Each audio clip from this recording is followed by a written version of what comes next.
ॐ सदाशिवसमारम्भां शङ्कराचार्यमध्यमाम् अस्मदाचार्यपर्यन्तां वन्दे गुरुपरम्पराम् श्रुतिस्मृतिपुराणानाम् आलयं करुणालयं नमामि भगवत्पादं शङ्करं लोकशङ्करं शङ्करं शङ्कराचार्यं केशवं बादरायणं सूत्रभाष्यकृतो वन्दे भगवन्तो पुनः पुनः ईश्वरो गुरुरात्मेति मूर्तिभेदविभागिने व्योमवद्व्याप्तदेहाय दक्षिणामूर्तये नमः. എല്ലാവർക്കും നമസ്കാരം. ഒന്നുകൂടി ആവശ്യപ്പെടുകയാണ്, കഴിയുന്നത്ര പേരൊന്ന് വീഡിയോ ഓൺ ചെയ്ത് വെക്കണം. ക്ലാസ് എടുക്കാനും അതായിരിക്കും സുഖം. പിന്നെ ഓൺലൈനിൽ ലൈവായിട്ട് കാണുമ്പോഴും കുറച്ചു പേരെ കാണാലോ. ഇപ്പൊ നമ്മള് കഴിഞ്ഞ ക്ലാസ്സിൽ വരാൻ പറ്റിയില്ല. പക്ഷെ എന്റെ അഭാവത്തില് വളരെ ഭംഗിയായിട്ട് നമ്മുടെ സരസ്വതി മാം ക്ലാസ് എടുത്തു എന്നറിഞ്ഞു. ഞാൻ കണ്ടു, പിന്നീട് യൂട്യൂബിൽ കണ്ടു. അതിന് സഹകരിച്ച സുധീഷിയോട് നിങ്ങളോട് എല്ലാവരോടും സ്നേഹം അറിയിക്കുകയാണ്. അപ്പൊ നമുക്ക് ഇന്നത്തെ ക്ലാസ്സിലേക്ക് കിടക്കാം. നമ്മള് 10ാം അധ്യായത്തിലാണ്. അധ്യായത്തിന്റെ പേര് വിഭൂതി യോഗം എന്നാണ്. 29 മുതൽ 35 വരെ ശ്ലോകങ്ങള് കഴിഞ്ഞ ക്ലാസ്സിൽ പഠിച്ചു. എല്ലാവർക്കും മനസ്സിലായിട്ടുണ്ടാവുമെന്ന് വിചാരിക്കുന്നു. എന്തായാലും മനസ്സിലാവും, കാരണം അവര് വളരെ ഭംഗിയായിട്ട് അത് വിവരിച്ച് തന്നത് ഞാൻ കണ്ടു. അപ്പൊ അത് നിങ്ങൾക്കൊരു പ്രചോദനമാണ് ഇല്ലേ? നമ്മുടെ ക്ലാസ്സിലും ആർക്കൊക്കെയാണോ ക്ലാസ് എടുക്കാൻ പറ്റുക, ഞാൻ മുന്നേ അത് സൂചിപ്പിച്ചിരുന്നു, അങ്ങനെയുള്ളവരൊന്ന് മുന്നോട്ട് വരണം, എനിക്ക് മെസ്സേജ് അയക്കണം. അപ്പോ എനിക്ക് എന്തെങ്കിലും ഇതുപോലുള്ള ഒരു ബുദ്ധിമുട്ട് വരുന്ന സമയത്ത് ഞാൻ നിങ്ങളെ അറിയിക്കുന്നതായിരിക്കും. ആരാണോ ഫ്രീ ഉള്ളത് അപ്പൊ അവരെ ക്ലാസ് എടുക്കാനുള്ള നോട്ട്സും വിശദമായിട്ട് വേണമെങ്കിൽ അയച്ചു തരാം, എടുക്കാനായിട്ടുള്ള കുറിപ്പുകൾ വേണമെങ്കിൽ അയച്ചു തരാം. അപ്പൊ അങ്ങനെ മുന്നോട്ട് വന്നു കഴിഞ്ഞാൽ പുതിയ പുതിയ ആൾക്കാരെ അങ്ങനെ ഡെവലപ്പ് ചെയ്ത് കൊണ്ടുവരാൻ പറ്റും. ടീച്ചറായിട്ട് തന്നെ മാറാൻ പറ്റും നിങ്ങൾക്ക്, സ്റ്റുഡന്റ് എന്ന നിലയിൽ നിന്ന്. അതിന് താല്പര്യം ഉണ്ടായാൽ മതി. മറ്റു വേറെ ആവശ്യങ്ങളൊന്നുമില്ല. നല്ല ശ്രദ്ധ അതും ആവശ്യമാണ്, വേറെ ഒന്നും ആവശ്യമില്ല. നിങ്ങൾക്കറിയാം കാര്യങ്ങളൊക്കെ എന്നെക്കാൾ നന്നായിട്ട് ഇപ്പൊ നിങ്ങൾക്കറിയാം. ഇനി നമുക്ക് ഇന്നത്തെ ക്ലാസ്സിലേക്ക് കിടക്കാം. അപ്പൊ കഴിഞ്ഞ ക്ലാസ്സിൽ ടീച്ചർ ഭംഗിയായിട്ട് പറഞ്ഞു തന്നു. എങ്കിൽ 1-2 കാര്യങ്ങളും കൂടെ ഞാൻ പറയാം.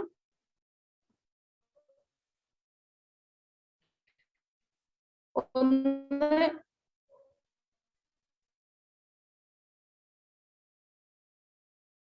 ശസ്ത്രം ധരിച്ചിരിക്കും ശ്രീരാമൻ പറഞ്ഞു തന്നു. അപ്പോ നമുക്ക് ആദ്യമൊക്കെ ഒരു സംശയം ഉണ്ടാവും, ഇതൊക്കെ കൃഷ്ണനല്ലേ പറയുന്നത് എന്ന്.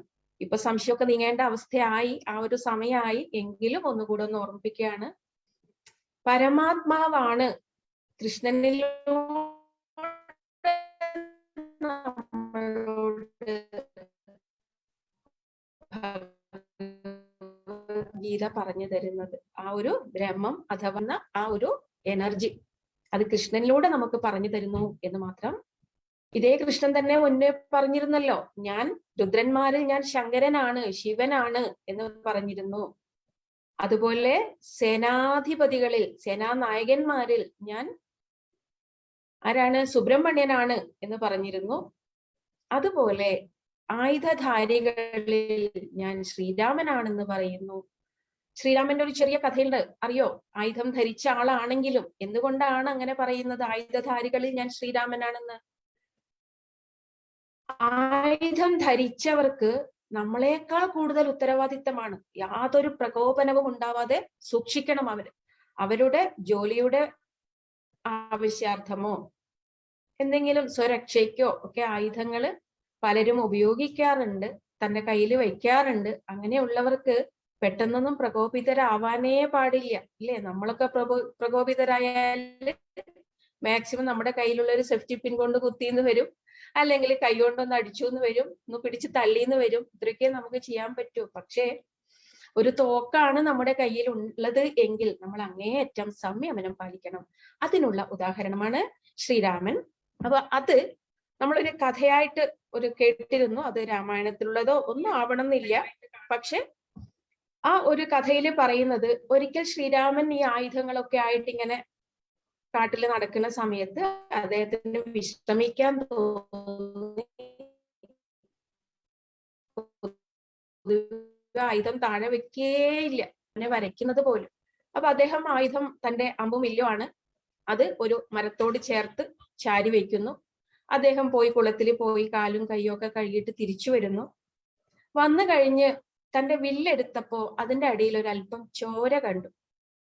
ഇദ്ദേഹത്തിന് ആകെ വിഷമായി. കാരണം അങ്ങേറ്റം ആ ഒരു ക്രിറ്റിക്കൽ സ്റ്റേജ് വന്നാൽ മാത്രമേ അദ്ദേഹം ആയുധം എടുക്കുള്ളൂ. അപ്പൊ പിന്നെ എങ്ങനെ ഇതിന്റെ അടിയിൽ ചോര വന്നു?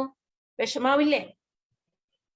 അപ്പൊ അദ്ദേഹത്തിന് വിഷമായി. അദ്ദേഹം തിരിച്ചു വീണ്ടും വന്ന് നോക്കി എന്താണ് അവിടെ സംഭവിച്ചത്. നോക്കിയപ്പോ ഒരു തവള മുറിവേറ്റിരിക്കുന്നു. ഇദ്ദേഹം വില്ല് ചാരി വെച്ചത് ഒരു തവളയുടെ മുകളിലായിരുന്നു. ഇദ്ദേഹത്തിന് വിഷമായി. ഇദ്ദേഹം തവളയോട് ചോദിക്കും, നീ എന്താ പറയാതിരുന്നത്? നിനക്ക് പറയായിരുന്നില്ലേ അപ്പൊ തന്നെ ചോദിക്കും. അപ്പൊ തവള പറയും, എനിക്ക് എന്ത് വിഷമം ഉണ്ടായാലും ഞാൻ രാമ രാമ എന്ന് വിളിച്ചാണ് കരയാറ്. അങ്ങ് തന്നെ ഇത് ചെയ്തപ്പോ പിന്നെ ഞാൻ ആര് വിഷമായി. രാമൻ കൂടുതൽ ശ്രദ്ധാലുവായി എന്നതാണ് കഥ. അത് വില്ല് ചാരി വെക്കുമ്പോൾ പോലും ശ്രദ്ധിക്കണം എന്ന അവസ്ഥയിലേക്ക് അദ്ദേഹം മാറും. ഇവിടെ ഭഗവാൻ പറയുന്നു ആ രാമനും ഞാൻ തന്നെയാണ് എന്ന്. അതുപോലെ ജല സ്രോതസ്സുകളിൽ ഒഴുകുന്ന നദികളിൽ ഞാൻ ഈ നദികളും നമുക്ക് പഠിക്കാൻ ഏറെ ഉള്ള ഒന്നാണ്. നദികളിൽ നിന്ന് എന്താണ് പഠിക്കാനുള്ളത് എന്ന് ചോദിച്ചാൽ, നദി ഒഴുകുന്ന സമയത്ത് ഒരുപാട് തടസ്സങ്ങൾ വരും. ചിലപ്പോ അത് വലിയ വലിയ മലകളാവാം, വലിയ പാറകളാവാം. എന്തൊക്കെ തടസ്സങ്ങളായാലും ഇതുപോലുള്ള വലിയ വലിയ തടസ്സങ്ങളാണെങ്കിൽ നദി എന്ത് ചെയ്യും? പതുക്കെ വഴി മാറി ഒഴുകും. ഞാൻ ഇവിടെ നിന്നേക്കാം, ഇവിടെ തടസ്സമാണല്ലോ എന്ന് കരുതി അവിടെ നിൽക്കില്ല. അതിന്റെ ലക്ഷ്യത്തിലേക്ക് അത് ഒഴുകിക്കൊണ്ടിരിക്കും. എന്നാൽ ചെറിയ ചെറിയ തടസ്സങ്ങളാണെങ്കിൽ എന്ത് ചെയ്യും? അത് കൂടെ കൂട്ടും, താനാക്കി മാറ്റും, അല്ലേ? തന്നെ കൂടെ കൂട്ടിയിട്ട് അങ്ങോട്ട് ഒഴുകും. ചെറിയ ചെറിയ തടസ്സങ്ങളാണെങ്കിൽ. വലുതാണെങ്കിൽ അത് വഴി മാറി ഒഴുകും. എന്നാൽ അങ്ങനെ വഴിമാറി ഒഴുകിയാൽ പോലും നമുക്കറിയാം തലോടിക്കൊണ്ട് ആ തടസ്സത്തിനെ അത് ഇല്ലാതാക്കിക്കൊണ്ടിരിക്കും. വലിയ പാറ പിന്നെ അങ്ങനെ ഈ വെള്ളത്തിന്റെ തലോടലിൽ ഇല്ലാതെ ഇല്ലാതെ ഇല്ലാതെ ആയിട്ട് ചെറിയ ചെറിയ കല്ലായിട്ട് മാറും. അങ്ങനെയാണ് നമുക്ക് ചെറിയ ഉരുളൻ കല്ലുകളൊക്കെ ലഭിക്കുന്നത്, അല്ലേ? അപ്പൊ അതൊരു നമുക്ക് വളരെ ശ്രദ്ധിക്കേണ്ട ഒരു ഉദാഹരണമാണ് ഈ നദികൾ എന്നത്. ഏത് തടസ്സമായാലും എവിടെയും നമ്മളും നിന്ന് പോവാൻ പാടില്ല. നമ്മുടെ ലക്ഷ്യത്തിലേക്ക് നമ്മൾ യാത്ര തുടരണം. വലിയ തടസ്സങ്ങളാണെങ്കിൽ വഴിമാറി ഒഴുകുക. പതുക്കെ പതുക്കെ അവരും നമ്മളിലേക്ക് വന്നുകൊള്ളും, നമ്മളായിട്ട് മാറിക്കൊള്ളും. ചെറിയ തടസ്സങ്ങളാണെങ്കിൽ കൂടെ കൂട്ടുക. ഇന്ന് നമുക്കിനി ഇന്നത്തെ ക്ലാസ്സിലേക്ക് കടക്കാം. ഇന്നത്തെ ക്ലാസ്സിലേക്ക് കടക്കുമ്പോൾ എനിക്ക് ഒന്ന് രണ്ട് സംശയങ്ങൾ കിട്ടിയിട്ടുണ്ട്. ഒന്ന്, എന്താണ് വേദാന്തം? ചുരുക്കത്തിൽ പറയാം. വേദാന്തം എന്ന് പറഞ്ഞാൽ വേദം എന്നാൽ അറിവ്, അല്ലേ? നമ്മൾ പല പ്രാവശ്യം പഠിച്ച ഒരു വാക്കാണ് വേദം, അറിവ്. വേദ അന്തം, അറിവിന്റെ അവസാനം. എന്താണ് അറിവിന്റെ അവസാനം? അവനവനെ കുറിച്ചുള്ള യഥാർത്ഥമായ അറിവ്, അധ്യാത്മ വിദ്യ അഥവാ ബ്രഹ്മത്തിനെ, ഈശ്വരനെ, ആ സത് വസ്തുവിനെ കുറിച്ചുള്ള അറിവ്. യാതൊന്നും അറിഞ്ഞു കഴിഞ്ഞാൽ ഇനി ഒന്നും അറിയേണ്ടതായിട്ടില്ലയോ, അഥവാ ഇതിലൂടെ നമുക്ക് എല്ലാം അറിയാൻ പറ്റും എന്ന ഒരു അറിവ്. ബാക്കിയൊക്കെ അറിഞ്ഞാലും നമുക്ക് നമ്മളുടേതായ ചില പ്രശ്നങ്ങളിലേക്ക് അകപ്പെട്ട് കഴിഞ്ഞാൽ നമ്മൾ പഠിച്ച ഒരു ഡിഗ്രിയും നമ്മളെ സഹായിക്കില്ല. ഈ ഒരു അറിവ് മാത്രമേ സഹായിക്കുള്ളൂ. അതാണ് വേദാന്തം. പിന്നെ ഒരു സംശയം ചോദിച്ചത്, ആർക്കാണ് ഈ അധ്യാത്മ വിദ്യയിലേക്ക് വേദാന്തം പഠിക്കാൻ ആർക്കാണ് കഴിയുക? വേദാന്തം പഠിക്കാൻ അവകാശമുള്ളത് വിജയിച്ചവർക്കാണ്, വിജയന്മാർക്കാണ്, അർജുനന്മാർക്കാണ്. അർജുനന്റെ പര്യായമാണ് വിജയൻ. ജീവിതത്തിൽ വിജയിച്ചവർക്കാണ് വേദാന്തം പഠിക്കാനുള്ള അവസരം. നമ്മൾ പലപ്പോഴും കാണുന്നത് ഏതെങ്കിലും പ്രണയം പരാജയപ്പെടുക, അല്ലെങ്കിൽ ഭാര്യ ഭർത്താവ് ജീവിത പങ്കാളി മരണപ്പെടുക, ചെറിയ മക്കള് മരിച്ചു പോവുക, അങ്ങനെയൊക്കെയുള്ള അവസരത്തില് ഇതൊന്നും വേണ്ട, എനിക്ക് ഭൗതികമായ ജീവിതം ഒന്നും വേണ്ട, ഞാൻ ആധ്യാത്മികതയിലേക്ക് പോവുകയാണ് എന്ന് പറഞ്ഞിട്ട് ആളുകൾ പോവാറുണ്ട്. അങ്ങനെയുള്ളവർക്കുള്ളതല്ല വേദാന്തം. പിന്നെയോ വിജയിച്ചവർക്കുള്ളതാണ് വേദാന്തം. ഞാൻ എല്ലാം നേടി എന്ന തോന്നല് വന്നു കഴിഞ്ഞാൽ മാത്രമേ നമുക്ക് ഇത് പഠിക്കാൻ പറ്റൂ. നമുക്ക് ഇനി ഒന്നും നേടാനില്ല, തൃപ്തി വരണം ജീവിതത്തിൽ.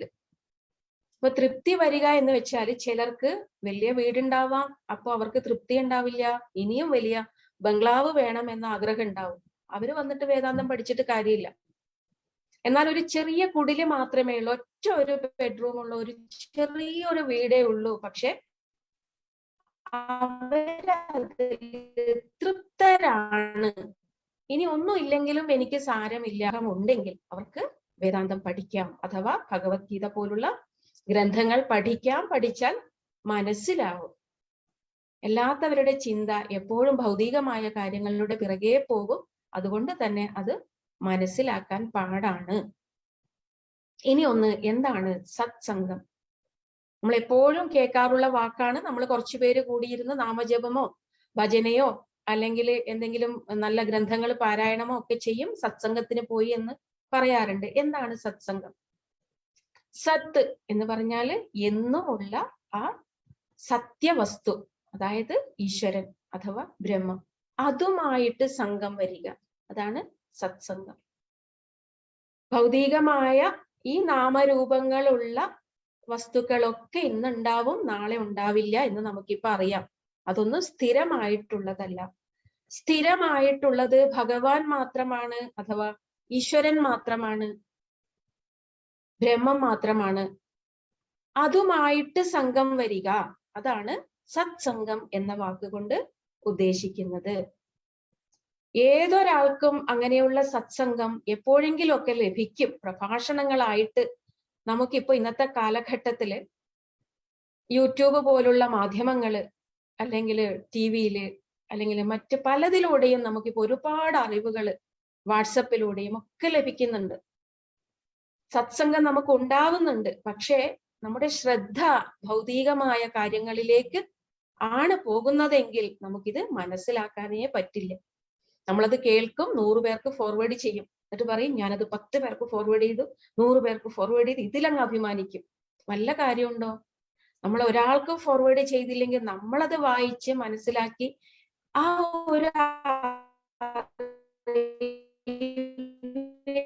ഒരു ചെറിയ അംശം നമ്മുടെ ഉള്ളിലേക്ക്, അത് ശ്രവണമാണ്. അത്ര ഏറ്റവും സത്സംഗത്തില് ഏറ്റവും പ്രധാനം ശ്രവണമാണ് എന്ന് പറയും.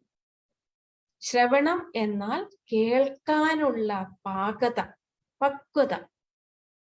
എല്ലാരും കേൾക്കുന്നില്ലേ? എല്ലാവർക്കും ചെവിയില്ലേ? എല്ലാവർക്കും ചെവിയുണ്ട്. എല്ലാരും കേൾക്കുന്നില്ലേ? ഉണ്ട്. നമ്മൾ ഒരേ കാര്യം ഒരു വീട്ടിൽ ഒരുമിച്ചിരിക്കുന്ന 5 പേരോട് നമ്മൾ ഒരു കാര്യം പറയാണ്. 5 പേരും കേട്ടത് 5 തരത്തിലാവാം. ചിലര് കേട്ടിട്ടേ ഉണ്ടാവില്ല.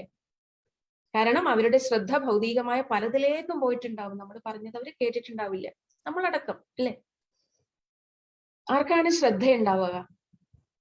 ഇത് മനസ്സ് ശാന്തമായാൽ മാത്രമേ ശ്രദ്ധ വരുള്ളൂ. ഭൗതികമായ കാര്യങ്ങളിലുള്ള ആകുലതകളും വ്യാകുലതകളും ഒക്കെ ഉപേക്ഷിക്കണം. അതൊക്കെ ഭഗവാൻ നോക്കട്ടെ. എന്നിട്ട് മനസ്സ് ശാന്തമാക്കി വെച്ചാൽ മാത്രമേ നമുക്ക് ശ്രദ്ധയുണ്ടാവുള്ളൂ. ആ ശ്രദ്ധ എന്ന അവസ്ഥയിലേക്ക് സത്സംഗത്തിൽ എത്തണമെങ്കിൽ ശ്രദ്ധ പാകപ്പെടണം. ആ ശ്രദ്ധ പാകപ്പെടാൻ വേണ്ടി ഭഗവാൻ തന്നെ നമ്മുടെ ജീവിതത്തിൽ ഒരുപാട് സങ്കടങ്ങളും പ്രശ്നങ്ങളും ദുരിതങ്ങളും ഒക്കെ ഉണ്ടാക്കും. അത്ര നമ്മളെ ആ ഒരു പാകപ്പെടുത്തി കൊണ്ടുവരും. നമ്മളോടുള്ള സ്നേഹമുണ്ട് ഭഗവാനെങ്കിൽ നമ്മളെ ഒരു പാകപ്പെടുത്തി കൊണ്ടുവരലുണ്ട്. ഇതിലേക്കൊക്കെ ഒരു പാകപ്പെടുത്തൽ, ഇതൊക്കെ കേൾക്കാനും അറിയാനും മനസ്സിലാക്കാനും ഭഗവാനെ അറിയാനും ഒക്കെ ഒരു പാകപ്പെടുത്തലുണ്ട്. അതിന് നമ്മൾ അറിയാതെ തന്നെ നമുക്ക് ഒരുപാട് സങ്കടങ്ങളും പ്രശ്നങ്ങളും പ്രതിസന്ധികളും ഒക്കെ ഉണ്ടാക്കി വെക്കും ഭഗവാൻ. അപ്പൊ നമ്മൾ തളർന്നു പോകാൻ പാടില്ല. അതിനെയൊക്കെ ഭംഗിയായിട്ട് അതിജീവിക്കണം. അതിലൂടെയൊക്കെ നമ്മൾ ആ ശ്രവണത്തിലേക്കൊന്ന് പാകപ്പെടണം, ഭഗവാനെ അറിയാൻ. ഇതൊന്നും ഇല്ലെങ്കിൽ നമ്മൾ ഭൗതികമായ കാര്യങ്ങളിൽ അഭിരമിച്ചിട്ട് മുന്നോട്ടേക്ക് പോകും. നമ്മൾ ഇതൊന്നും അറിയില്ല. നമുക്ക് ആ മോക്ഷം എന്ന് പറയുന്ന നിത്യമായ സമാധാനവും ശാന്തിയും ലഭിക്കില്ല. അപ്പൊ ഇനി നമുക്ക് ഇന്നത്തെ ക്ലാസ്സിലേക്ക് കടക്കാം. ശ്ലോകം 36 ചൊല്ലിക്കൊള്ളു.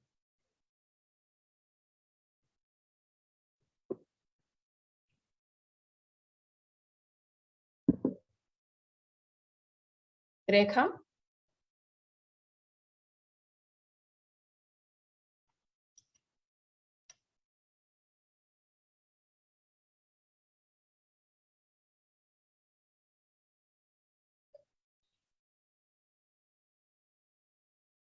രേഖയില്ലേ?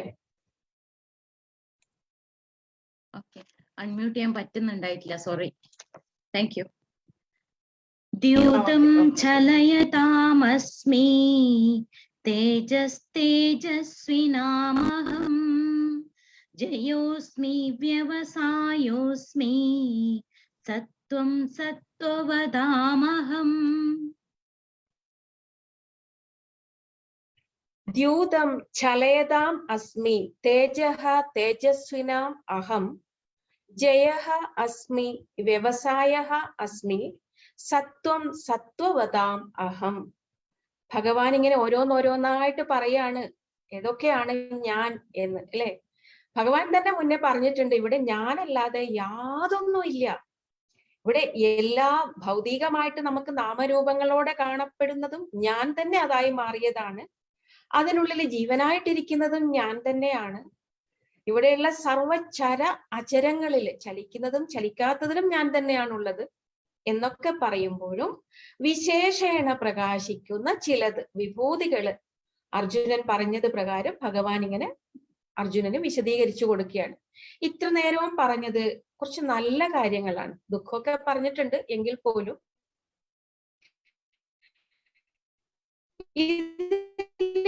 ഇനി പറയാൻ പോകുന്നത് കുറച്ചു ചില കാര്യങ്ങളും ഭഗവാൻ പറയാണ്. ദ്യൂതം ചലയതാം അസ്മി. അസ്മി എന്നാൽ ആകുന്നു.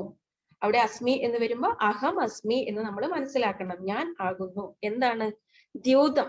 ചൂതുകളി കേട്ടിട്ടില്ലേ? പഞ്ചപാണ്ഡവന്മാർക്ക് ഈ അവസ്ഥ വരാനൊക്കെ കാരണം ചൂതുകളിയായിരുന്നു, അല്ലെ? യുധിഷ്ഠിരന്റെ ഒക്കെ ചൂതുകളിയായിരുന്നു. രാജാക്കന്മാരുടെ ഒരു പ്രധാനപ്പെട്ട വിനോദമായിരുന്നു ചൂതുകളി. അതുകൊണ്ടാവാം ഇവിടെ ഭഗവാൻ അർജുനോട് പറയുന്നത് കൊണ്ടാവാം ചൂത് എന്ന് തന്നെ പറയുന്നത്. നമ്മളാണെങ്കിൽ ഇപ്പോ മറ്റു പലതും പറഞ്ഞേനെ, നമ്മളിപ്പോ ഏതൊക്കെയാണോ മോശം കാര്യങ്ങൾ നമ്മൾ ഇടപെടുന്നത് അത് പറഞ്ഞേനെ. അപ്പൊ ഇവിടെ അർജുനോട് പറയുന്നു ചൂതുകളി ചലയതാം, ചതിയന്മാര്. കാരണം പരസ്പരം പറ്റിച്ചുകൊണ്ടാണ് ഈ ചൂത് കളിക്കുന്നത്, കള്ളക്കളികളാണ് കൂടുതൽ ഉണ്ടാവുക. അങ്ങനെയുള്ള പരസ്പരം പറ്റിച്ചുകൊണ്ടുള്ള ചതിച്ചുകൊണ്ടുള്ള ചൂത് കളിയിലെ അതും ആ ഒരു ചൂതും ഞാൻ തന്നെയാകുന്നു. അപ്പൊ നല്ലത് മാത്രമല്ല മോശവും ഭഗവാൻ തന്നെയാണ്. മറ്റ് മതങ്ങളിൽ നിന്ന് നമ്മൾ പഠിക്കാറുണ്ട് ഇവിടെ ഭഗവാൻ ഈശ്വരൻ വേറെയുണ്ട് ചെകുത്താൻ വേറെയുണ്ട് എന്നൊക്കെ, അല്ലെ?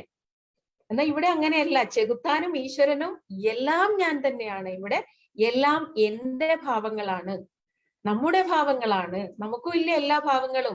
ചില സമയത്ത് നമ്മുടെ കുഞ്ഞു മോനോട് സംസാരിക്കുമ്പോൾ നമുക്ക് ദൈവത്തിന്റെ ഭാവമായിരിക്കും, അല്ലേ?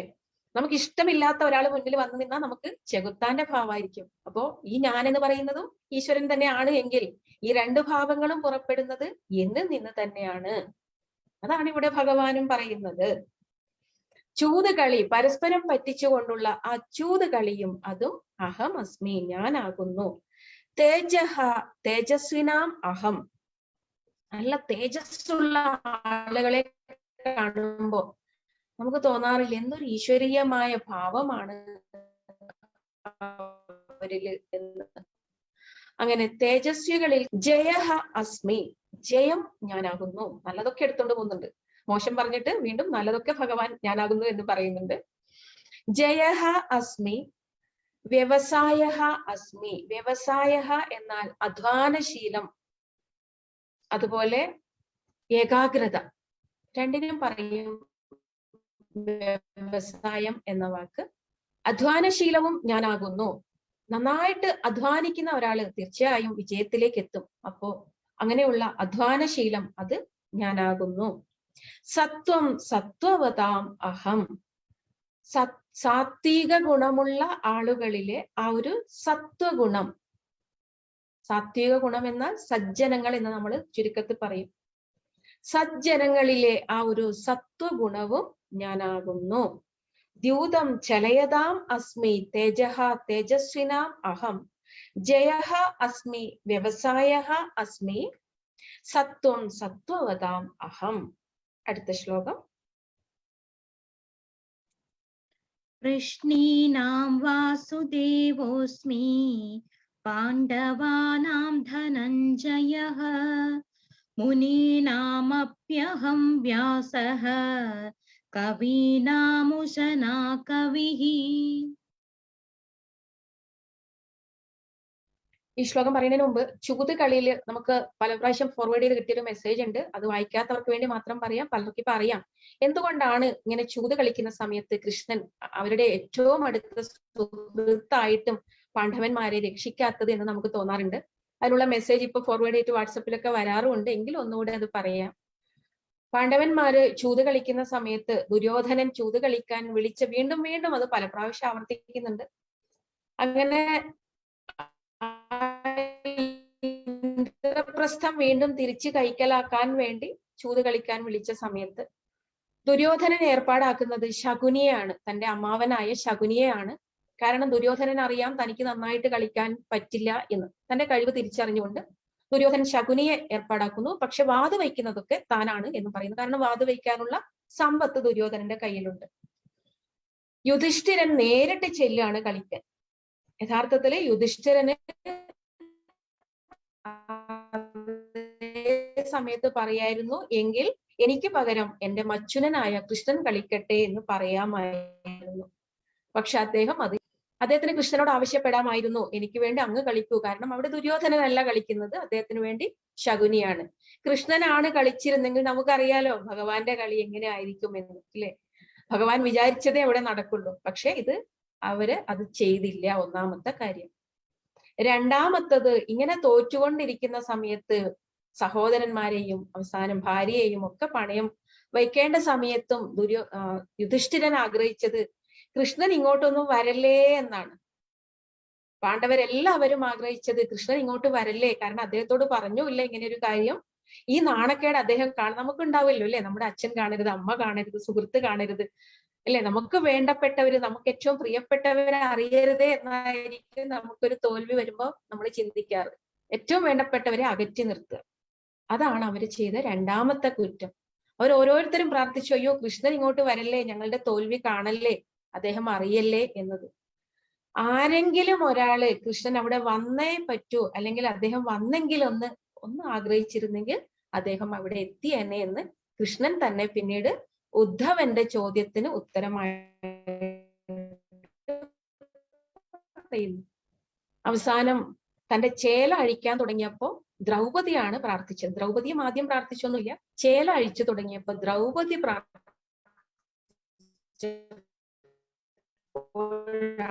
കൃഷ്ണൻ അവിടെ വന്നു ചേരേണ്ടതായിരുന്നു. ഭഗവാൻ എല്ലായിടത്തും സാക്ഷി രൂപത്തിലുണ്ട്. ഭഗവാൻ അറിയാതെ നമുക്ക് ഒന്നും തന്നെ ചെയ്യാൻ പറ്റില്ല. നമ്മുടെ ചിന്തകൾ പോലും ഭഗവാൻ അറിയുന്നുണ്ട് എന്ന ഒരു സത്യത്തെ അവര് മറന്നുപോയി. അവിടെയാണ് പ്രശ്നമുണ്ടായത്. പിന്നെ നമുക്ക് 37ാമത്തെ ശ്ലോകത്തിലേക്ക് കടക്കാം. ഭഗവാൻ വീണ്ടും പറയുകയാണ്, വൃഷ്ണീനാം വാസുദേവഃ അസ്മി പാണ്ഡവാനാം ധനഞ്ജയഃ മുനീനാം അപി വ്യാസഃ കവീനാം ഉശനാ കവിഃ. വൃഷ്ണീനാം, വൃഷ്ണികുലത്തിൽ, കൃഷ്ണൻ ജനിച്ച യാദവ കുലത്തിൽ മുൻപുണ്ടായിരുന്ന ഒരു മഹാരാജാവ്, വളരെ പ്രധാനപ്പെട്ട ഒരു രാജാവായിരുന്നു വൃഷ്ണി. അദ്ദേഹത്തിന്റെ പേരിലാണ് കൃഷ്ണന്റെ കുലം അറിയപ്പെടുന്നത്. അപ്പോ ഈ കൃഷ്ണൻ തന്നെ പറയാണ്, വൃഷ്ണി കുലത്തിൽ വൃഷ്ണീനാം വാസുദേവ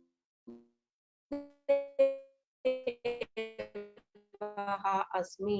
വസുദേവ ആരാ പറയുന്നത്? കൃഷ്ണനിലൂടെയാണ് പറയുന്നത്. പറയുന്നത് പരമാത്മാവാണ്, കൃഷ്ണനായിട്ടല്ല പറയുന്നത്, ഇല്ലേ? ഇപ്പൊ ശങ്കരൻ ഞാനാണ്, സ്കന്ദഹ അതായത് സുബ്രഹ്മണ്യൻ ഞാനാണ്, ശ്രീരാമൻ ഞാനാണെന്നൊക്കെ പറഞ്ഞ ആള് തന്നെ പറയാണ്, വൃഷ്ണികുലത്തിൽ വസുദേവരുടെ മകനായ വാസുദേവനും ഞാനാകുന്നു. ഇനി അടുത്ത വരി നോക്കൂ, പാണ്ഡവാനാം ധനഞ്ജയഃ. പാണ്ഡവന്മാരിൽ ഞാൻ ഇത്രയേരോ ഉപദേശം കൊടുത്ത അർജുനൻ ഉണ്ടല്ലോ, ആ അർജുനനും ഞാൻ തന്നെയാകുന്നു എന്ന് വെച്ചാൽ എന്താണ് അർത്ഥം? നമ്മളും ഭഗവാൻ തന്നെയാണ്. ഭഗവാൻ തന്നെയാണ് നമ്മുടെ ഈ ഒരു ശരീരം സ്വീകരിച്ച് ഇവിടെ വന്നിരിക്കുന്നത്. പക്ഷെ നമ്മളത് അറിയുന്നില്ല. നമ്മൾ എന്ത് വിചാരിക്കുന്നു? ഈ കാണുന്ന ദേഹവും ഈ കാണുന്ന ഇന്ദ്രിയങ്ങളും ഒക്കെയാണ് ഞാൻ, ഈ മനസ്സും ഒക്കെയാണ് ഞാൻ. എന്റെ ഉള്ളിലിരിക്കുന്ന ആ ജീവനായിട്ടിരിക്കുന്ന, ജീവാത്മാവായിട്ടിരിക്കുന്ന ഭഗവാൻ എന്റെ പരിമിതികളിൽ ഞാൻ കഷ്ടപ്പെടുന്നു, ഉഴലുന്നു, വ്യാകുലപ്പെടുന്നു, അല്ലെ? ഇതൊന്നും എന്നെ ബാധിക്കുന്നില്ല. ഞാൻ കുറച്ചുനാൾ ഈ ഒരു ശരീരം വെച്ച് ഇവിടെ ഇരിക്കും, അത് കഴിഞ്ഞ് ഈ ശരീരം ഉപേക്ഷിച്ച് പോകും എന്ന തലത്തിലേക്ക് ഉയർന്ന ഞാൻ അതായി മാറുന്നു. അതാണ് പറയുന്നത് പാണ്ഡവാനാം ധനഞ്ജയ. അത് നമുക്ക് കൂടിയുള്ള ഉപദേശമാണ്. പാണ്ഡവന്മാരിൽ ഞാൻ ധനഞ്ജയ. ധനഞ്ജയ എന്നാൽ അർജുനൻ. അർജുനൻ ഞാനാകുന്നു. മുനീനാം അപി അഹം വ്യാസഃ. ഇതൊക്കെ എഴുതിയ മുനി മഹർഷി ആരാണ്? വ്യാസ മഹർഷിയാണ്. ഈ ശ്ലോകങ്ങളും എഴുതിയത് അദ്ദേഹം തന്നെയാണ്. അദ്ദേഹം തന്നെ പറയുന്നു, ഭഗവാനിലൂടെ പറയുന്നു, മുനികളിൽ ഞാൻ വ്യാസനാകുന്നു. വ്യാസമുനിയായിട്ടും വന്നിരിക്കുന്നത് ഭഗവാൻ തന്നെയാണ്. അതായത് വിശേഷപ്പെട്ട ചിലതൊക്കെ എടുത്ത് പറയുന്നു എന്ന് മാത്രം. കവീനാം ഉശനാ കവി. ഉശനാ കവി എന്ന് പറഞ്ഞ ശുക്രാചാര്യർ. കവികളിൽ ഞാൻ ശുക്രാചാര്യരാകുന്നു. ഭൂതം, ഭാവി, വർത്തമാനം ഒക്കെ അറിയാൻ പറ്റുന്ന ആളുകളെയാണ് കവികൾ, വിദ്വാൻമാർ എന്ന് അന്നത്തെ കാലത്ത് വിളിച്ചിരുന്നത്. ഇന്ന് കാണുന്ന പോലെ ഫേസ്ബുക്കിൽ 2 വരി എഴുതിയിരുന്ന എല്ലാവരെയും കവികൾ എന്ന് വിളിച്ചിരുന്നില്ല. കവികൾ എന്നാൽ വിദ്വാൻമാരായിരുന്നു. ഭൂതവും ഭാവിയും വർത്തമാനവും ഒക്കെ അറിയുന്ന ആളുകളായിരുന്നു. അങ്ങനെയുള്ള കവികളിൽ ഞാൻ ഉശനാ കവി ശുക്രാചാര്യർ ഞാനാകുന്നു. അടുത്ത ശ്ലോകം. ദണ്ഡോ ദമയതാമസ്മി നീതിരസ്മി ജിഗീഷതാം മൗനം ചൈവാസ്മി ഗുഹ്യാനാം ജ്ഞാനം ജ്ഞാനവതാമഹം. ദണ്ഡഃ ദമയതാം അസ്മി നീതിഃ അസ്മി ജിഗീഷതാം മൗനം ച ഏവ അസ്മി ഗുഹ്യാനാം ജ്ഞാനം ജ്ഞാനവതാം അഹം. ദണ്ഡഃ ശിക്ഷ. ആർക്കുള്ള ശിക്ഷയാണ്? ദമയതാം അസ്മി. ദമയതാം, ദമ എന്നാൽ ഇന്ദ്രിയ നിയന്ത്രണം എന്ന് നമ്മൾ മുന്നേ പഠിച്ചിരുന്നു. പല പ്രാവശ്യം ഭഗവാൻ പറഞ്ഞിട്ടുണ്ട്. ദമ, ശമ ഒക്കെ. ദമ എന്നാൽ ഇന്ദ്രിയ നിയന്ത്രണം, ശമ എന്നാൽ മനോനിയന്ത്രണം. ദമയതാം ഇന്ദ്രിയ നിയന്ത്രണങ്ങൾക്ക് വേണ്ടിയുള്ള ദണ്ഡ, ശിക്ഷ, അതും അഹം അസ്മി ഞാൻ തന്നെയാകുന്നു. കുട്ടികൾ പഠിക്കാതിരുന്ന ടീച്ചർമാര് ശിക്ഷിക്കാറുണ്ട് ചെറുതായിട്ട്, അല്ലെ? പക്ഷെ അതിന് പിന്നില് സ്നേഹം ഉണ്ടാവണം. സ്നേഹമില്ലാതെ വെറുപ്പോടെ വിദ്വേഷത്തോടെ ഒരാളെയും ശിക്ഷിക്കരുത്, ഒരു കുഞ്ഞിനെയും ശിക്ഷിക്കരുത്. സ്നേഹത്തോടെ ആ കുഞ്ഞിന് ഒരു നിയന്ത്രണം വരാൻ വേണ്ടി നമ്മൾ ശിക്ഷ കുഞ്ഞുങ്ങളായാലും ശരി നമ്മൾ ശിക്ഷ കൊടുക്കാറുണ്ട്. അങ്ങനെ കൊടുക്കുന്ന ശിക്ഷ അത് ഞാൻ തന്നെയാകുന്നു എന്നാണ് ഭഗവാൻ പറയുന്നത്. അതിലൂടെ ആ കുഞ്ഞ് നന്നാവണം. ഇനി അത് നമ്മൾക്ക് പ്രിയപ്പെട്ട ആരോ ആയിക്കൊള്ളട്ടെ, അതിലൂടെ അവര് നന്നാവണം. അതിനുവേണ്ടി ആയിരിക്കണം ശിക്ഷ, അല്ലാതെ അവരെ ഉപദ്രവിക്കാനാവരുത്. അങ്ങനെയുള്ള ശിക്ഷ ഞാൻ തന്നെയാകുന്നു. നീതിഹി അസ്മി ജിഗീഷതാം. ജിഗീഷതാം എന്നാൽ വിജയം ആഗ്രഹിക്കുന്നവർ. അങ്ങനെയുള്ളവർക്ക് ഉള്ള നീതി, നിയമം, അതുപോലെ അവര് നേരായ വഴി, അത് ഞാൻ തന്നെയാകുന്നു. വിജയം ആഗ്രഹിക്കുന്നവരെ പലപ്പോഴും നമ്മൾ ഇന്നത്തെ കാലഘട്ടത്തിൽ കണ്ടുവരുന്നത് ഷോർട്ട് കട്ടുകൾ, അല്ലെ, കുറുക്ക് വഴികൾ ഉപയോഗിക്കും. അപ്പൊ നമുക്ക് കാണുമ്പം തോന്നാറുണ്ടോ, വളരെ പെട്ടെന്ന് അവര് പണക്കാരനായല്ലോ, വളരെ പെട്ടെന്ന് അവർക്ക് വലിയ വീടും സമ്പത്തും മറ്റു കാര്യങ്ങളൊക്കെ വന്നല്ലോ, അത് മതിയായിരുന്നു, ഞാൻ ഏത് കാലം കഷ്ടപ്പെടുന്നു, എത്രയൊക്കെ എനിക്ക് ഇതല്ലേ ഉള്ളൂ എന്നൊക്കെ നമ്മൾ ചിന്തിക്കാറുണ്ട്. ഒരിക്കലും അങ്ങനെ ചിന്തിക്കരുത്. നീതിയായ വഴി അത് ഭഗവാനാണ്. അല്ലാതെ ലഭിക്കുന്നത്, കുറുക്ക് വഴിയിലൂടെ ലഭിക്കുന്നത് എന്തും തന്നെ സ്ഥിരമായിരിക്കില്ല. ഇന്നുണ്ടാവാം, നാളെ ഇല്ലാതാവാം. അതുപോലെ മനസ്സമാധാനവും ഉണ്ടാവില്ല. ആ വിജയം ആഗ്രഹിക്കുന്നവരുടെ നീതി ഞാനാകുന്നു, നേരായ വഴി ഞാനാകുന്നു. മൗനം ച ഏവ അസ്മി ഗുഹ്യാനാം. ഗുഹ്യമായത് എന്നാൽ രഹസ്യമായത്. രഹസ്യങ്ങളിൽ ഞാൻ മൗനം ആകുന്നു. ഒരാള് നമ്മളെ ഒരു രഹസ്യം ഏൽപ്പിച്ചു കഴിഞ്ഞാൽ, നമ്മളോട് ഒരു കാര്യം വന്ന് പറയുന്നു, ആരോടും പറയരുത് എന്ന് പറയുന്നു, അതെങ്ങനെയാണ് സൂക്ഷിക്കുക?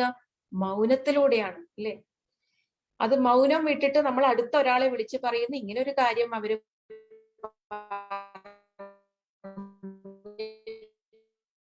നീ ആരോടും പറയരുത് എന്ന് നമ്മൾ ഒരാളോട് പറയും. ആ അറിയും ഇതാണോ രഹസ്യം? അല്ല അല്ലെ. രഹസ്യം സൂക്ഷിക്കേണ്ടത് മൗനത്തിലൂടെയാണ്. ആ മൗനവും ഞാൻ തന്നെയാകുന്നു. അഹമസ്മി. ജ്ഞാനവതാം അഹം. ഇനി ജ്ഞാനികളുടെ അറിവുള്ളവരിലെ ജ്ഞാനം, അറിവ്, അതാരാണ്? അതും ഞാൻ തന്നെയാകുന്നു. നമുക്ക് തോന്നുന്നു ചിലപ്പോ നമുക്ക് എന്തൊക്കെയോ കുറച്ച് കാര്യങ്ങൾ അറിയാം എന്ന് തോന്നുന്നുണ്ടെങ്കിൽ ആ അറിവും ഭഗവാൻ തന്നെയാകുന്നു. അടുത്ത ശ്ലോകം. യച്ഛാപി സർവഭൂതാനാം ബീജം തദഹമർജുന ന തതസ്തി വിനാ യത് സ്യാത് മയാ ഭൂതം ചരാചരം.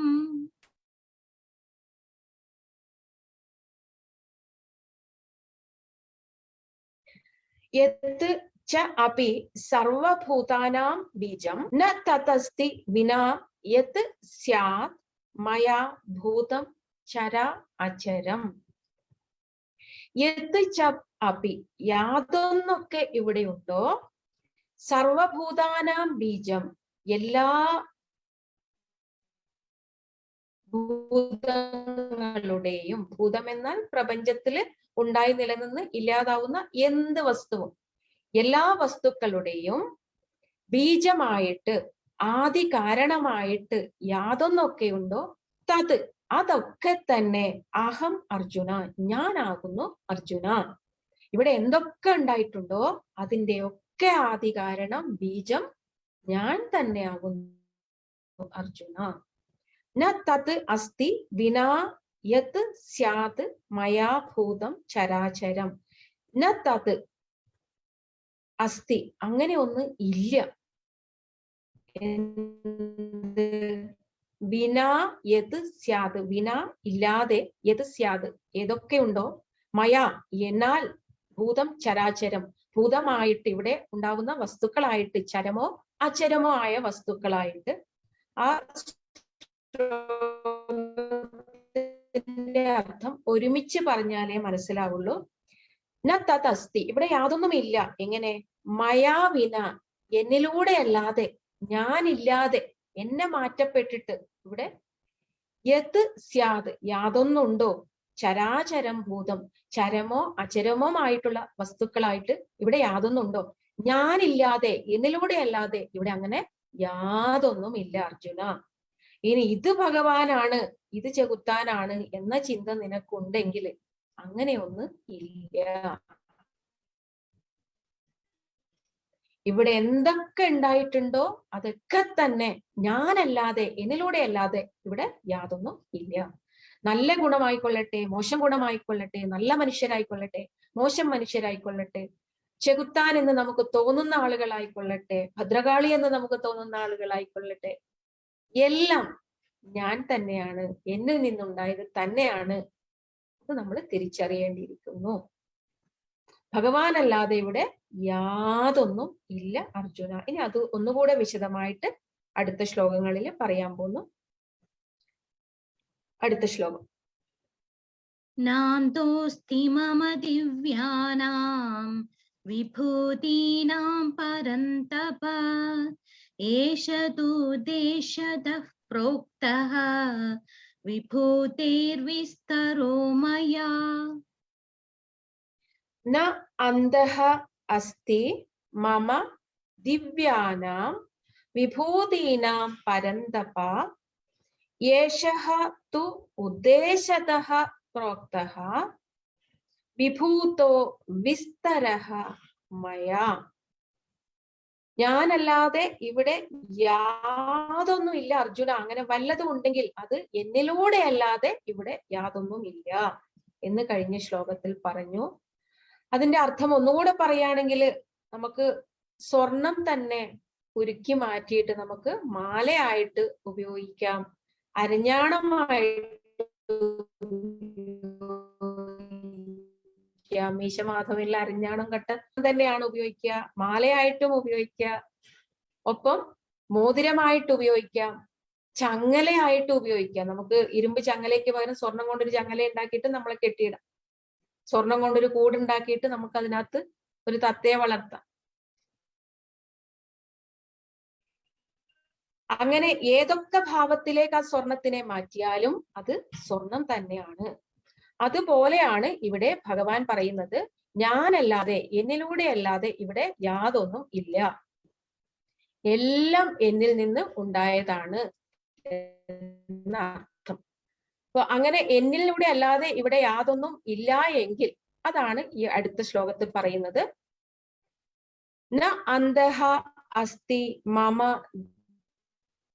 ദിവ്യാനാം വിഭൂതീനാം പരന്തപ. ന അന്തഃ, അന്തമില്ലാത്തതാണ്, അവസാനമില്ലാത്തതാണ്. അത് മുന്നേ തന്നെ ഭഗവാൻ പറഞ്ഞിരുന്നു അല്ലെ. അർജുനൻ പറഞ്ഞു, അങ്ങയുടെ വിഭൂതികൾ ഒന്നൊഴിയാതെ എനിക്ക് പറഞ്ഞു തരൂ എന്ന് ഭഗവാനോട് അർജുനൻ മുന്നേ പറഞ്ഞപ്പോ ഭഗവാൻ പറഞ്ഞിരുന്നു. അതത്ര എളുപ്പമൊന്നല്ല അർജുന, അത് പറഞ്ഞാലും തീരില്ല എന്നൊക്കെ മുന്നേ പറഞ്ഞിരുന്നു. എങ്കിലും ഒന്നുകൂടെ ഭഗവാൻ പറയാണ്, ന അന്തഃ അസ്തി മമ ദിവ്യാനാം വിഭൂതീനാം പരന്തപ. ന അന്തഃ, അവസാനമില്ലാത്തതാണ്, അസ്തി ഉണ്ടായിരിക്കുക,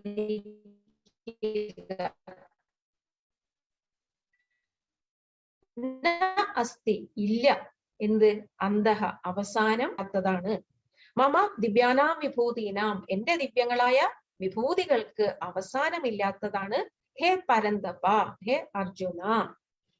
എന്റെ വിഭൂതികള് എല്ലാം ഞാൻ തന്നെയാണ്. അതിൽ വിശേഷണ പ്രകാശിക്കുന്ന ചിലത് ഞാൻ നിന്നോട് പറഞ്ഞു എന്നേ ഉള്ളൂ. മുഴുവൻ പറയാമെന്ന് വെച്ചാൽ അതിന് അവസാനമില്ലാത്തതാണ് അർജുന. യേശഃ തു,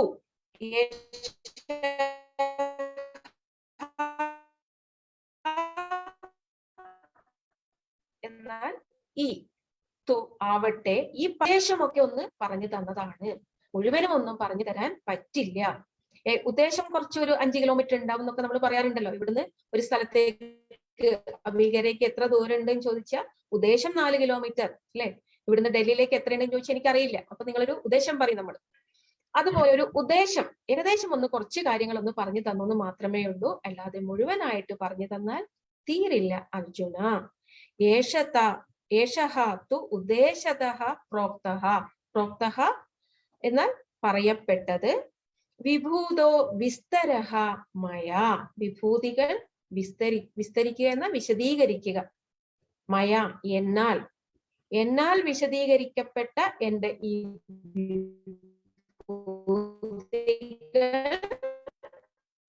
ഏകദേശം കുറച്ചൊക്കെ ഒന്ന്, അതിന് അവസാനമില്ല അർജുന. പറഞ്ഞാലും തീരില്ല, എല്ലാം ഞാൻ തന്നെയാണ് ഇവിടെ. അത് വസ്തുക്കൾ മാത്രല്ല അല്ലെ, നമ്മുടെ വികാരങ്ങളും വിചാരങ്ങളും ചിന്തകളും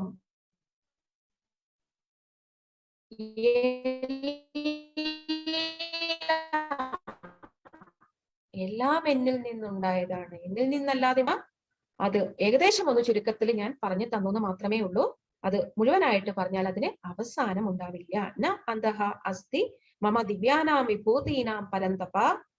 ഏഷഃ തു ഉദ്ദേശതഃ പ്രോക്തഃ വിഭൂതോ വിസ്തരഃ മയാ.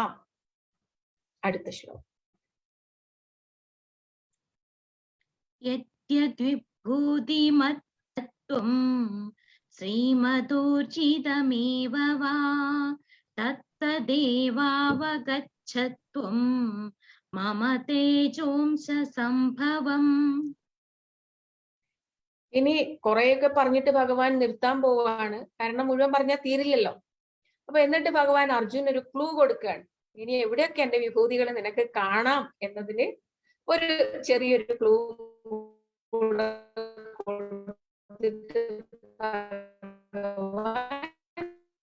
ഈ ഒരു അധ്യായം അവസാനിപ്പിക്കാൻ പോകുന്ന 2 ശ്ലോകങ്ങളോട് കൂടി. ശ്രീമത് ഉചിതം ഏവ വാ തത്ത് ഏവ അവഗച്ഛ ത്വം മമ തേജഃ അംശ സംഭവം. അർജുന, യത് യാതൊന്നൊക്കെയാണോ വിഭൂതിമത്ത് വിസ്തരമായിട്ട് സത്വം വസ്തുക്കൾ ശ്രീമത്ത് ഐശ്വര്യമുള്ളതായിട്ടും ഊർജിതം ഊർജസ്വലമായിട്ടും ഏവവ എന്തൊക്കെയുണ്ടോ തത്ത് തത്ത് ഏവ അവയൊക്കെ തന്നെ അവഗച്ഛ അറിഞ്ഞാലും ത്വം നീ മമ തേജഃ അംശ സംഭവം. മമ എന്നാൽ എന്റെ, തേജഃ തേജസ്, അംശ അംശം, സംഭവം സംഭവിക്കുന്നത്, എന്റെ തേജസ്സിന്റെ അംശത്തിൽ നിന്ന് സംഭവിക്കുന്നതാണ് എന്ന് നീ അവഗച്ഛ ത്വം നീ അറിഞ്ഞാലും അർജുന. മുഴുവനൊന്നും എനിക്ക് പറഞ്ഞു തരാൻ പറ്റില്ല, കാരണം അതിന് അവസാനമില്ല. ഇനി നീ എവിടെയൊക്കെ വിഭൂതിമത്തായിട്ടുള്ള സത്വം, വളരെ പ്രകാശിക്കുന്ന പ്രസരിപ്പുള്ള എന്തൊക്കെ വസ്തുക്കൾ നീ കണ്ടാലും, ശ്രീമത്ത്, ശ്രീ എന്നാൽ ഐശ്വര്യം, ശ്രീമത്ത് എന്നാൽ ഐശ്വര്യത്തോടു കൂടിയവയായിട്ട് നീ കണ്ടാലും, ഒപ്പം ഊർജിതം ഊർജസ്വലമായിട്ടുള്ളത് എന്തൊക്കെ കണ്ടാലും, ഏവവ അതൊക്കെ തന്നെ, തത്ത് തത്ത് ഏവ അവയെല്ലാം അതോരോന്നും തന്നെ, അവഗച്ഛത്വം നീ അറിഞ്ഞാലും, മമ തേജഃ അംശ സംഭവം എന്റെ തേജസ്സിന്റെ അംശത്തിൽ നിന്നു തന്നെ സംഭവിച്ചതാണ് എന്ന് നീ അറിയുക. നമ്മൾ പുറത്തേക്ക് ഇറങ്ങുന്ന സമയത്ത്, ഒരാളോട് സംസാരിക്കുന്ന സമയത്ത്, ഇടപഴകുന്ന സമയത്ത് നമുക്ക് ഇതുപോലുള്ള പല അനുഭവങ്ങളും ഉണ്ടാവാം. മറ്റു വസ്തുക്കളെ കാണുമ്പോ, ഒരു പുഴ കാണുമ്പോ, ആകാശത്തിൽ ചന്ദ്രൻ ഉദിച്ചത് കാണുമ്പോ, അല്ലെങ്കിൽ നല്ല ഒരു ഇളം കാറ്റടിക്കുന്ന സമയത്ത്, പ്രഭാതത്തിൽ സൂര്യകിരണങ്ങൾ കാണുന്ന സമയത്ത്, ഇങ്ങനെ പല പല അവസരങ്ങളിലും വിഭൂതിമത്തായിട്ട്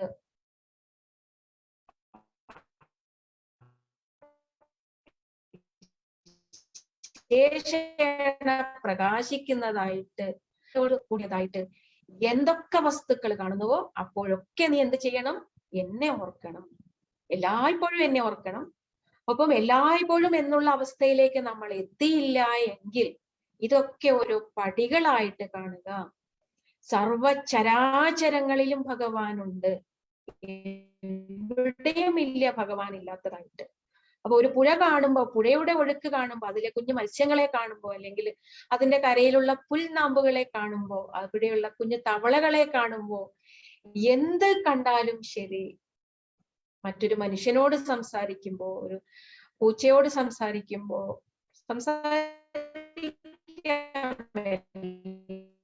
എല്ലാത്തിനോട് സംസാരിക്കാം, പൂച്ചയോടും പട്ടിയോടും ഒക്കെ. അത് മനസ്സിലാക്കാനുള്ള തലത്തിലേക്ക് നമ്മളൊന്ന് മാറണമെന്നേ ഉള്ളൂ.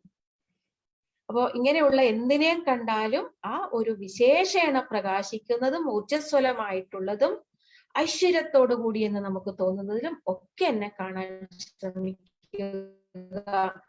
അതിലൂടെയുള്ള പടികൾ പതുക്കെ പതുക്കെ കടന്നു കയറുമ്പോൾ നമുക്ക് എല്ലാത്തിലും ഭഗവാനെ കാണാൻ പറ്റും.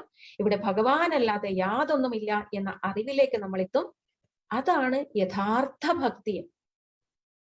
യഥാർത്ഥ ഭക്തി എന്ന് പറയുന്നത് അമ്പലങ്ങളിലാണ് ഈശ്വരൻ, പൂജാമുറിയിലാണ് ഈശ്വരൻ, രാവിലെ കുളിച്ചു തൊഴുമ്പോ മാത്രമേ എനിക്ക് ഈശ്വരനെ പ്രാർത്ഥിക്കേണ്ടൂ എന്ന അവസ്ഥയല്ല.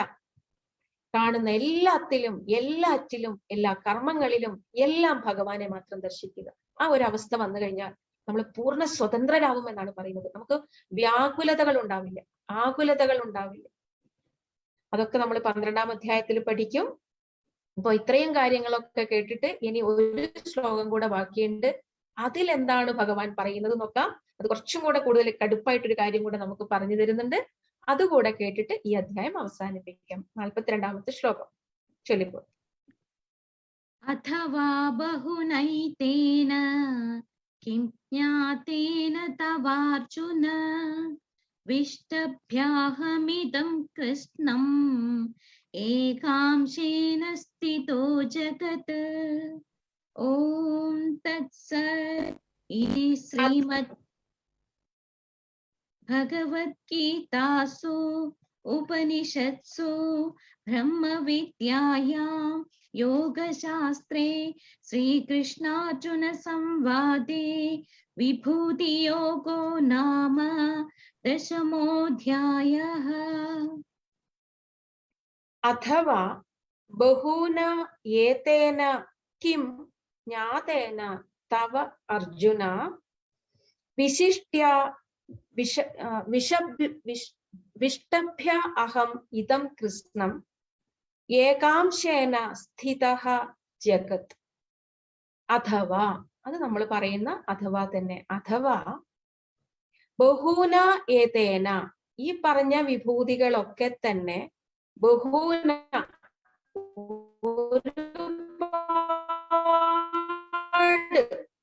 വളരെയധികം ജ്ഞാതേന അറിഞ്ഞിട്ട് കിം തവ അർജുന, നിനക്ക് എന്താണ് കാര്യം അർജുന? ഭഗവാൻ അർജുനോട് ചോദിക്കുകയാണ്, നിനക്ക് ഇനി ഒരുപാട് അറിവുകൾ ഇതുമായിട്ട് ബന്ധപ്പെട്ടുണ്ടായിട്ട് എന്താണ് കാര്യം അർജുന? അതിന്റെ ഏറ്റവും പ്രധാനപ്പെട്ട ഒരു കണ്ടന്റ് അല്ലെ, എല്ലാം ഭഗവാനാണ് എന്ന ഒരു അറിവിലേക്ക് എത്തിയാൽ തന്നെ പിന്നെ നമുക്ക് കൂടുതലൊന്നും അറിയേണ്ട ആവശ്യമില്ല. അധ്യാത്മവിദ്യ, വേദാന്തം,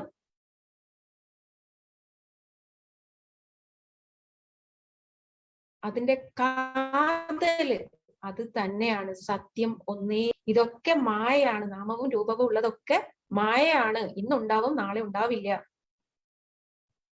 എന്നാൽ ഭഗവാൻ അഥവാ ഈശ്വരൻ, ബ്രഹ്മം എന്നത് മാത്രമാണ് സത്യം.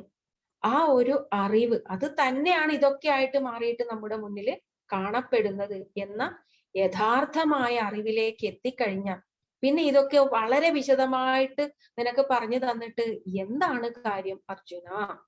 നമ്മളോടും ചോദിക്കുകയാണ്. നിങ്ങൾക്ക് ആ യഥാർത്ഥമായ അറിവ് ഒരല്പം കിട്ടിയാൽ തന്നെ മതി. നമ്മൾ വിചാരിക്കും ഭഗവത്ഗീതയല്ലേ എനിക്ക് അറിയുള്ളൂ, അയ്യോ ഇനി എന്തുമാത്രം വേദങ്ങളുണ്ട്, എന്തുമാത്രം ഉപനിഷത്തുകളുണ്ട്, രാമായണം ശരിക്കറിയില്ല, പഠിച്ചിട്ടില്ല അല്ലെങ്കിൽ വായിച്ചിട്ടില്ല, അതുപോലെ ഭാഗവതം, ദേവീ ഭാഗവതം അല്ലെങ്കിൽ മറ്റ് നാരായണീയം, ഇതൊന്നും എനിക്ക് അറിയില്ലല്ലോ, എനിക്ക് ഭഗവത്ഗീതയല്ലേ അറിയൂ. അതെങ്കിലും അറിയൂ, അതിന്റെ എങ്കിലും സത്ത ഉൾക്കൊള്ളൂ, അതെങ്കിലും ശരിയായി മനസ്സിലാക്കൂ.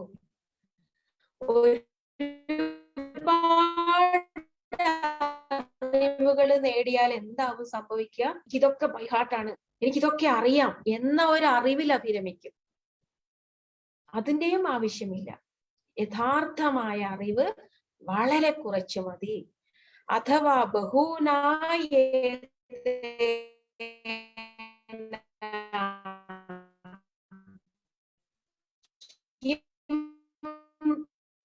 ജ്ഞാതേന തവ അർജുന, തവ ബഹൂനാം ഏതേന, ഇതൊക്കെ തന്നെ അഥവാ നീ കൂടുതലായിട്ട് ഒരുപാട് അറിഞ്ഞിട്ട് എന്താണ് നിനക്ക് കാര്യം അർജുന? വിഷ്ടഭ്യ അഹം, വിഷ്ടഭ്യ എന്നാൽ വ്യാപിച്ചിരിക്കുന്നു, അഹം ഞാൻ, ഇതം കൃഷ്ണം ഇവിടെ ഏകാംശേന സ്ഥിതഃ ജഗത്ത്, ഈ ജഗത്ത് മുഴുവനും വ്യാപിച്ചിരിക്കുന്ന ഞാൻ എന്റെ ചെറിയൊരു അംശം കൊണ്ടാണ് ഇതിലൊക്കെ സ്ഥിതി ചെയ്യുന്നത്. ഭഗവാൻ എന്ന് പറയുന്ന ആ ഒരു പരമാത്മാവ്, ഈശ്വരൻ പറയുകയാണ്, എന്റെ ചെറിയൊരു അംശമാണ് ഈ ഒരു ജഗത്തായിട്ട് ഇവിടെ എല്ലായിടത്തും ഞാൻ വ്യാപിച്ചിരിക്കുന്നത്. അപ്പൊ ബാക്കിയൊക്കെ വേറെ ഉണ്ട്. അതില് ഈ ജഗത്തില് നമ്മൾ കാണുന്ന കോടിക്കണക്കിന് നക്ഷത്രങ്ങളിൽ ഒരു നക്ഷത്രമായ സൂര്യമായ ഭൂമിയിൽ വളരെ ചെറിയ ഒരു സ്ഥലത്ത് സ്ഥിതി ചെയ്യുന്ന ഒരു സാധാരണ മനുഷ്യരാണ് നമ്മൾ ഓരോരുത്തരും. അപ്പോ എത്രയൊക്കെ അറിഞ്ഞാലാണ് നമുക്ക് ഈ പ്രപഞ്ചം മുഴുവൻ അറിയാൻ പറ്റുക? ഇനി ഇത് മുഴുവൻ അറിഞ്ഞാൽ പോലും അത് മുഴുവൻ പോലും ഭഗവാന്റെ ചെറിയൊരു അംശം മാത്രമേ ആകുന്നുള്ളൂ. അപ്പോ എന്താണ് അപ്പോ നമ്മൾ ചെയ്യേണ്ടത്? യഥാർത്ഥമായ അറിവിലേക്ക് എത്തുക. ബംഗാളില് ഒരു ആനന്ദമയി മാ എന്ന് പറഞ്ഞ ഒരു അമ്മ ഉണ്ടായിരുന്നു അത്രേ. 1986 അവര് മരണപ്പെടുന്നത്. നമുക്ക് നമ്മളുടെ ഒരു കാലഘട്ടത്തിൽ തന്നെ നമ്മളിൽ പലരുടെയും ഒരു 1896 മുതൽ 1986 വരെ ജീവിച്ചിരുന്നവരാണ്. ആ അമ്മ, അവർക്കൊരു 13 വയസ്സുള്ള സമയത്ത് അവരുടെ വിവാഹം കഴിഞ്ഞിട്ട് അവര് ഭർത്താവിന്റെ വീട്ടിലേക്ക് പോകുന്നു. പിന്നീട് കുഞ്ഞുങ്ങളെ പ്രസവിക്കുന്നു, അവരുടെ കാര്യങ്ങൾ നോക്കുന്നു. പക്ഷെ ഈ അമ്മയ്ക്ക് അവർക്ക് താല്പര്യം ആധ്യാത്മികമായ കാര്യങ്ങളിലായിരുന്നു. പക്ഷെ അതിനുള്ള അവസരമായിരുന്നില്ല. പക്ഷെ ജോലി ചെയ്തുകൊണ്ട് തന്റെ കർമ്മങ്ങൾ ചെയ്തുകൊണ്ട് തന്നെ അവരിതൊക്കെ കൂടെ കൊണ്ടുപോയി. അങ്ങനെ അവരുടെ ഭൗതികമായ കടമകളും കർത്തവ്യങ്ങളും ഒക്കെ കുറച്ച് കുറഞ്ഞ സമയത്ത് ആ അമ്മ അവരുടെ ഭർത്താവിനോട് ആവശ്യപ്പെട്ടു, എനിക്കൊരു ഗുരുവിനെ വേണം. എന്താണ് ശരിയായ ആധ്യാത്മികം അല്ലെങ്കിൽ ആ ഒരു സത്യം, യഥാർത്ഥ സത്യം എന്താണ് എനിക്ക് അറിയണം. എനിക്ക് എന്തൊക്കെയോ അറിയാം, പക്ഷെ വ്യക്തമായിട്ട് അറിയില്ല. എനിക്കൊരു ഗുരുവിനെ കണ്ടെത്തി തരണം എന്ന് ആവശ്യപ്പെടുന്നു. സാധാരണ ഭർത്താക്കന്മാര് ചീത്ത പറയും. ആ ഒരു ഏജിൽ ഭാര്യ പറയാണ് എനിക്കൊരു ഗുരുവിനെ കണ്ടെത്തി തരണം എന്നൊക്കെ പറയുമ്പോൾ ചീത്ത പറയാ ചെയ്യുക. പക്ഷെ അദ്ദേഹം ഒരു ഗുരുവിനെ അന്വേഷിച്ചു പോകുന്നു. ഇന്നത്തെ കാലം അല്ലല്ലോ. ഇന്നാണെങ്കിൽ നമുക്ക് ഒരു യൂട്യൂബ് ഡൗൺലോഡ് ചെയ്തിട്ട് ഇത് കേട്ട് പഠിക്കൂ, ഇതിന്ന് മനസ്സിലാക്കൂ എന്ന് പറയാൻ കുറച്ച് പുസ്തകങ്ങൾ വാങ്ങിച്ചു തരാം. പക്ഷെ അന്നത്തെ കാലഘട്ടത്തിൽ അറിഞ്ഞ ആ സത്യത്തെ അറിഞ്ഞ് അനുഭവിക്കുന്ന ആളുകളിൽ നിന്ന് വേണ്ടിയിരുന്നു മറ്റുള്ളവർക്ക് അത് പകർന്നു കിട്ടാൻ. അങ്ങനെ ഭർത്താവ് അന്വേഷിച്ച് ഒരു ഗുരുവിനെ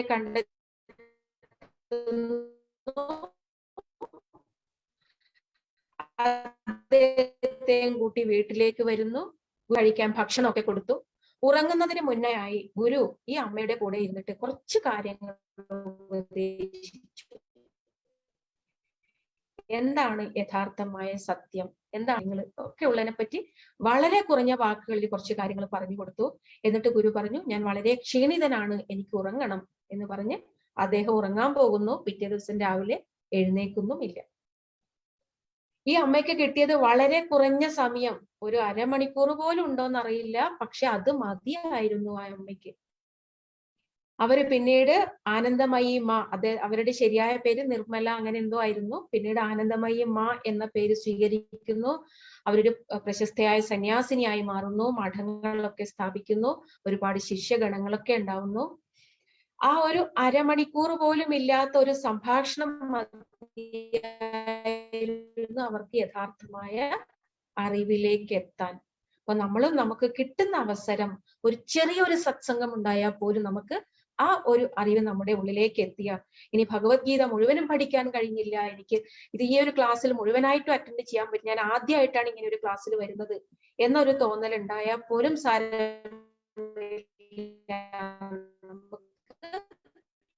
യഥാർത്ഥമായ അറിവിലേക്ക് പോലും ചിലപ്പോൾ മതിയായി വരും.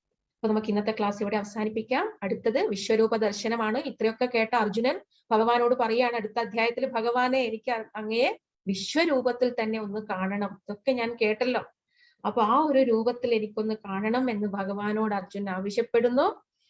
ഭഗവാൻ അർജുനനോടുള്ള സ്നേഹം കൊണ്ട് തന്നെ ആ ഒരു വിശ്വരൂപ ദർശനം കാണിച്ചു കൊടുക്കുന്നു. അതൊക്കെ കണ്ട് ഭയന്ന് വിറച്ച അർജുൻ, ഭഗവാനെ എനിക്ക് അങ്ങയെ കൃഷ്ണരൂപത്തിൽ തന്നെ കണ്ടാൽ മതി എന്ന് പറഞ്ഞിട്ട് വീണ്ടും ആ പഴയ ഭാവത്തിലേക്ക് മാറുന്നു. അതൊക്കെയാണ് അടുത്ത അധ്യായം. അത് നമുക്ക് അടുത്ത ക്ലാസ്സിൽ പഠിക്കാം. അപ്പൊ അടുത്ത ക്ലാസ് റിവിഷൻ ക്ലാസ് ആണ്. ഒരു റിവിഷൻ ക്ലാസ് കൂടെ ഉണ്ടാവുള്ളൂ. ഈ 10ാം അധ്യായത്തിനും കൂടി റിവിഷൻ ക്ലാസ് ഉണ്ടാവുള്ളൂ. 11 മുതൽ റിവിഷനൊക്കെ നമ്മൾ സ്വയം ചെയ്യണം. കാരണം നമുക്ക് ക്ലാസ് കുറച്ചുകൂടെ ഫാസ്റ്റ് ആയിട്ട് മുന്നോട്ട് കൊണ്ടുപോവേണ്ടതുണ്ട്. അപ്പോൾ അടുത്ത റിവിഷൻ ക്ലാസ്സിന് എല്ലാവരും ഒന്ന് പ്രിപ്പയർ ആവുക. ആരൊക്കെയാണോ ശ്ലോകങ്ങൾ ചൊല്ലാൻ തയ്യാറുള്ളവർ എനിക്ക് മെസ്സേജ് അയക്കുക. വിവരിക്കാൻ തയ്യാറുള്ളവര് അതും എനിക്ക് മെസ്സേജ് അയക്കുക. നമുക്ക് അതിനനുസരിച്ച് പ്ലാൻ ചെയ്യാം. നമുക്ക് വളരെ പ്രഗത്ഭയായ ഒരു വനിത അതിഥിയായിട്ട് വരുന്നതായിരിക്കും.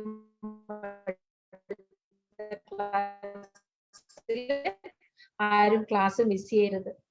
വനിതാ ദിനാണ് ഇപ്പൊ കഴിഞ്ഞു പോയത്. അപ്പൊ എനിക്ക് അറിയാമെന്ന് സമ്മതിച്ചിട്ടുണ്ട്. മറ്റു ബുദ്ധിമുട്ടൊന്നും ഇല്ലെങ്കിൽ അവർ വരാമെന്ന് സമ്മതിച്ചിട്ടുണ്ട്.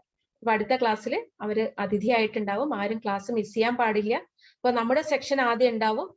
അത് കഴിഞ്ഞിട്ട് അവർക്ക് പറയാനുള്ളത് അവര് പറഞ്ഞു തരും. ശേഷം നിങ്ങൾക്ക് താല്പര്യമില്ല എന്നുണ്ടെങ്കിൽ നമുക്ക് നെറ്റ് ലൈവ് കട്ട് ചെയ്തിട്ട് നമുക്ക് വീണ്ടും വളരെ അനൗദ്യോഗികമായ ചർച്ച സംഭാഷണങ്ങൾ തുടരാവുന്നതാണ്. ആ ഒരു തലത്തിലേക്ക് നമുക്ക് മാറാം. അപ്പൊ ഇന്നത്തെ ക്ലാസ് അവസാനിപ്പിക്കുന്നതിന് മുമ്പ് ആരുഷി ശാന്തി മന്ത്രം ചൊല്ലണം. ആരുഷിയെ ഹോസ്റ്റ് ആക്കണം അല്ലെ? അത് കുഴപ്പമില്ല, ഞാനിത് അൺമ്യൂട്ട് ശരിയാക്കിയിട്ടുണ്ട്. ആരുഷി ശാന്തി മന്ത്രം ചൊല്ലിക്കോളൂ.